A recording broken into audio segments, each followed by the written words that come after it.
खबर यूपी के झांसी से है, जहां बुंदेलखंड में उत्तर प्रदेश के नोएडा की तर्ज पर दूसरे औद्योगिक शहर को विकसित करने के लिए लाई गई भीड़ा योजना के तहत चयनित किए गए 33 गांवों के ग्राम प्रधानों ने आज ग्राम पंचायतों में विकास कार्यों पर रोक लगाए जाने के विरोध में जिलाधिकारी सहित सत्ताधारी जनप्रतिनिधियों को ज्ञापन देकर इस रोक को तत्काल हटाए जाने की मांग की है।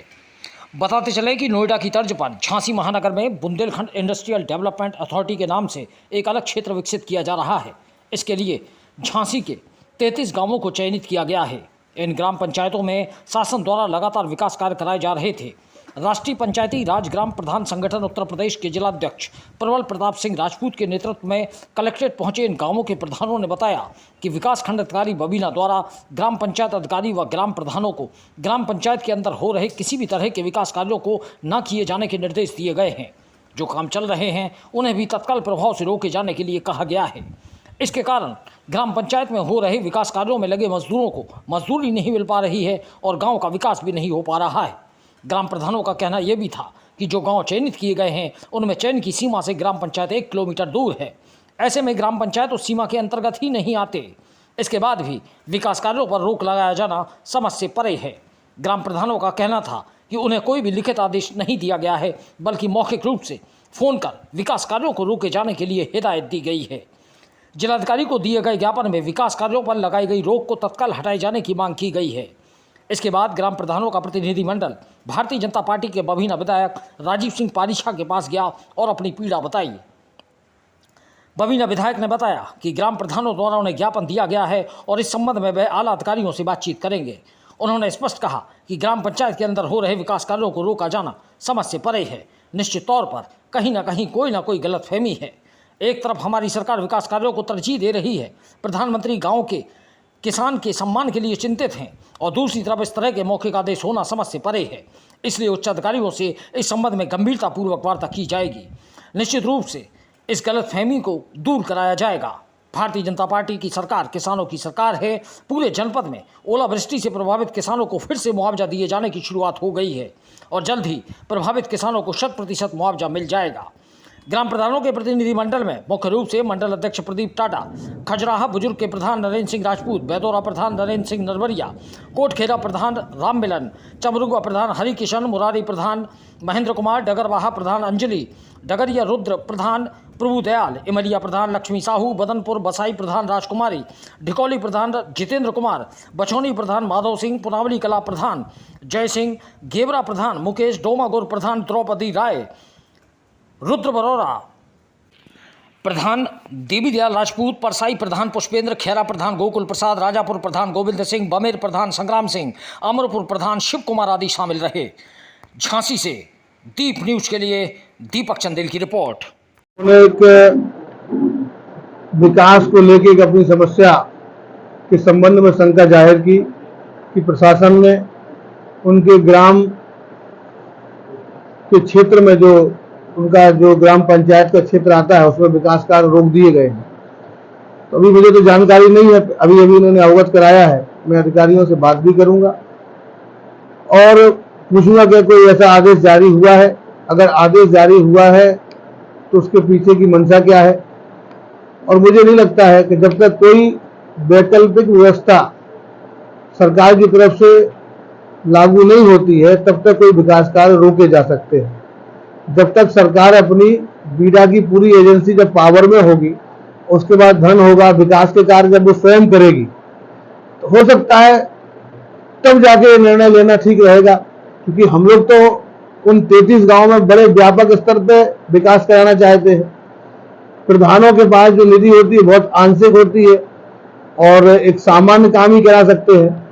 और जिन 33 गांवों का चयन हुआ है बीडा में और उसको हमें नोएडा जैसा बनाना है, तो जितना वहां पे धन खर्च होना है वो तो हजारों करोड़ में खर्च होना है और जो प्रधानों की निधि होती है वो तो बहुत कम होती है। लेकिन तब तक विकास कार्य तो हर व्यक्ति की रोज की जरूरत है।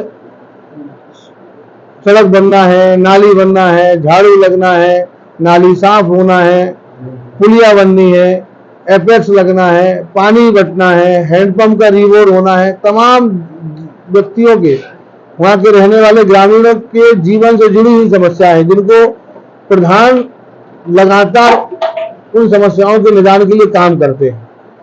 तो अभी मैं जानकारी करूंगा और मुझे पूरी उम्मीद है कि ये हो सकता है कंफ्यूजन रहा होगा, ऐसा हो नहीं सकता, क्योंकि ये सरकार हमारी और बेहतर विकास करना चाहती है और बड़े व्यापक स्तर पर विकास करना चाहती है। तो विकास को रोकेगी कैसे? कहीं कंफ्यूजन हुआ होगा, मैं अधिकारियों से बात कर लूंगा और ये कंफ्यूजन पूरी तरीके से समाप्त हो जाएगा। प्रधानों का कहना है कि वीडियो के फोन आए, कोई लिखित आदेश नहीं, कोई आ नहीं सकता, ना कोई फोन आए, कहीं ना कहीं कंफ्यूजन हुआ होगा। ना तो बीडा के क्षेत्र में प्रधानमंत्री आवास का निर्माण रुकेगा, ना शौचालय का निर्माण रुकेगा, ना किसी गरीब व्यक्ति की पेंशन बाधित होगी। ये तमाम भ्रम फैलाने की कोशिश है। यहाँ तक कि अब तो चुनाव निपट गया है। मैं आपके माध्यम से बता दूं कि जो ओलावृष्टि से प्रभावित गांव हैं या जो ओलावृष्टि से प्रभावित किसान हैं, उन किसानों को भी मुआवजा पूरी तरीके से मिलेगा, किसी का रुकेगा नहीं, चाहे लोगों ने वोट भाजपा को दिया हो चाहे ना दिया हो। किसान, संपूर्ण किसान हमारे दृष्टि में हमारे किसान हैं, हमारे राज्य के किसान हैं, हमारे जिले के किसान हैं। हम वोटों की वजह से किसानों को नहीं देखते हैं। उनका नुकसान हुआ है, सरकार उसकी भरपाई कर रही है।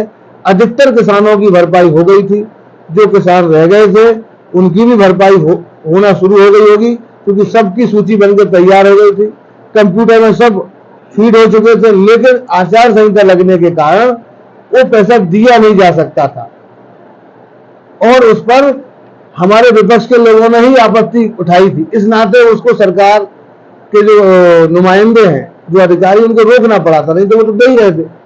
अब खैर चुनाव भी निपट गया, आचार संहिता भी समाप्त हो गई, नई सरकार भी बन गई है और सरकार ने, आपने देखा होगा कि मोदी जी ने शुरुआत कहां से की? किसानों के सम्मान के लिए, किसानों की आर्थिक स्थिति को मजबूत करने के लिए। और आज माननीय प्रधानमंत्री जी बनारस पहुंचने वाले हैं और सबको सम्मान निधि बड़े व्यापक स्तर पर मिलने वाली है, लगभग 20,000 करोड़ रुपए मिलने वाला है किसानों को। तो ये किसानों की सरकार है। किसानों को हम बेहतर से बेहतर जीवन कैसे दे सकते हैं, उसके लिए काम करने वाली सरकार है। कंफ्यूजन में बिल्कुल ना रहें लोग। ये कंफ्यूजन में ही अभी पिछले चुनाव में लोग रहे। मेरा निवेदन है, कंफ्यूजन से बाहर निकलें। इस बुंदेलखंड को हमें देश के मजबूत जो तरक्कीशुदा राज्य हैं उनके स्तर पर ले जाना है, तो उसमें सहयोग किसानों का भी चाहिए, क्षेत्रवासियों का सहयोग चाहिए। वो सहयोग दें। आगे आने वाले 10 सालों में हमारे बुंदेलखंड की जवानी, बुंदेलखंड का जवान, बुंदेलखंड का बेटा बाहर नहीं जाएगा, बल्कि बाहर के लोग बुंदेलखंड में आएंगे और अपनी किस्मत को और ज्यादा सुंदर और तरक्कीशुदा बनाने का काम करेंगे। आज राष्ट्रीय पंचायती राज ग्राम प्रधान संगठन के प्रतिनिधिमंडल ने श्रीमान जिलाधिकारी महोदय को एक ज्ञापन दिया है, जिसमें बीडा के अंतर्गत बमीना ब्लॉक की एवं कुछ बड़ागांव ब्लॉक की ग्राम पंचायत क्षेत्र जो है बीडा में आ गया है।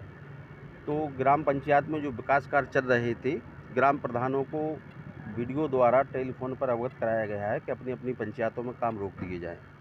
यदि बीच में काम रोकते हैं तो कहीं ना कहीं मजदूरों का या अन्य विकास का कार्य पूर्ण रूप से रुक जाएगा, जिससे मजदूरों सहित ग्राम प्रधानों को हानि होगी। तो आज हम लोगों ने ज्ञापन के माध्यम से मांग की है जिलाधिकारी महोदय से कि ग्राम पंचायत में जो भी विकास कार्य है, अधिग्रहण जो ज़मीन हुई है वो ग्राम पंचायतों के बाहर हुई है, लेकिन ग्राम पंचायत में जो गांव बचे हैं, जो आबादी वाले गांव हैं, उनमें कम से कम विकास कार्य कराने की अनुमति प्रदान की जाए, ताकि जो काम हम लोगों के अधर में लटके हुए हैं वो कार्य पूर्ण हो सके और मजदूरों की मजदूरी समय पर उनको भुगतान की जा सके। कुल कितने गांव हैं और कितने के काम चल रहे हैं? लगभग 33 गांव हैं। थोड़े बहुत हर पंचायत में कुछ ना कुछ काम तो चलते ही रहते हैं। कहीं नाली है, कहीं चक्रोड है, कहीं खड़ंजा है, कहीं कॉलोनी है, कहीं शौचालय है, कुछ ना कुछ विकास कार्य तो चलते रहते हैं। और यदि एकदम जो है विकास कार्य पूरे ठप हो जाएंगे तो मजदूरों को काफ़ी दिक्कत होगी और जो बीच में विकास कार्य रुके हैं वो भी बंद पड़ जाएंगे, जिससे पंचायत का विकास कार्य अवरुद्ध हो जाएगा। जिलाधिकारी जी से क्या बात हुई? जिलाधिकारी महोदय से मिले हैं, उन्होंने कहा ठीक है, हम आपके पत्र पर विचार करके शीघ्र उस पर अग्रिम कार्रवाई के लिए आदेशित करेंगे। तो आप लोगों का क्या कहना है, ये काम जारी रहना? नहीं, काम तो निश्चित रूप से जारी होना चाहिए, चूँकि पंचायत में विकास कार्य पेंडिंग पड़े हुए हैं, मजदूरों की मजदूरी पड़ी हुई है। तो 100 मीटर के जो आबादी वाले जो पंचायत हैं उनके बाहर जो अधिग्रहण हुआ है, वहाँ नरेगा से जैसे चक्रोड डलते हैं, वहाँ काम बंद हो जाए, कोई दिक्कत नहीं, चूँकि ज़मीन अधिग्रहण हो चुकी। लेकिन गांव के जो अंदर विकास कार्य चल रहे उनके लिए हम लोगों ने मांग की है कि वो काम सुचारू रूप से चलते रहे। और जमीन पूरी भी तो अधिग्रहण नहीं भई ना। अब आज हम सब लोग प्रधान संगठन के माध्यम से जो 33 गांव में बीड़ा की ज़मीन गई है, वो 33 गांव के सारे प्रधान यहाँ खड़े हैं, आपको नज़र आ रहे हैं। तो अभी एक आदेश आया है कि 33 गांव में जो विकास कार्य हैं उनको रोक दिया जाए। तो ये गलत है भाई। जो जहाँ बीड़ा ने जो अधिकृत नंबर बनने जो किए हैं कि हमने इतने गाटे संख्या लिए हैं बीड़ा में, तो उनको छोड़ के बकाया जो गांव के अंदर जो ज़मीन बची है, गांव के अंदर जो 100 मीटर की परिधि में जो ज़मीन बची है, उस पर हम विकास कार्य करा सकते हैं। और गांव के अंदर जितनी भी आबादी है उसके अंदर हम नाली, एफएक्स, आवास, अच्छा आवासों पर भी रोक लगा दी। तो ये गलत है। प्रधान इस चीज़ की हम सब लोग विरोध कर रहे हैं कि इस तरीके का नहीं होना चाहिए। एकाएक आपने आदेश दे दिया कि प्रधानों को सारे एक काम रोक दिए जाए, तो ये गलत है। हम लोगों की जो मजदूर है बेचारे, उनको मजदूरी नहीं मिल पाएगी। ये विकास कार्य इस तरीके से नहीं रोकना चाहिए। अभी 2 साल और हैं, पूरे 5 साल हो जाए। किसका है, लिखित है या मौखिक? अभी तो मौखिक है। फ़ोन कर करके वीडियो साहब द्वारा प्रधानों को बताया गया है कि अब ये रोक दिए जाएँ। अगर आपकी मांगे नहीं मानी तो आप क्या करेंगे? अगर हमारी मांगे नहीं माने तो हम लोग आंदोलन करेंगे सारे प्रधान मिलकर कि ये गलत है भाई। 5 साल हम लोगों को पूरा काम कर दिया है, जनप्रतिनिधि चुनकर आए हैं, तो हम लोग 5 साल बराबर काम करेंगे। उसके बाद यदि बीड़ा में जाती है ज़मीन तो गांव तो जान ही रहे हैं 100 मीटर के दायरे में छूट रहा है, तो उसमें तो हम लोग काम करा सकते हैं। 5 साल बाद यदि हम लोगों ने 3 साल हो गए, 2 साल और रह गए हैं, इसके बाद यदि ये लोग नहीं चाहे, प्रशासन नहीं चाहे, तो प्रधानी ख़त्म कर दे माँ।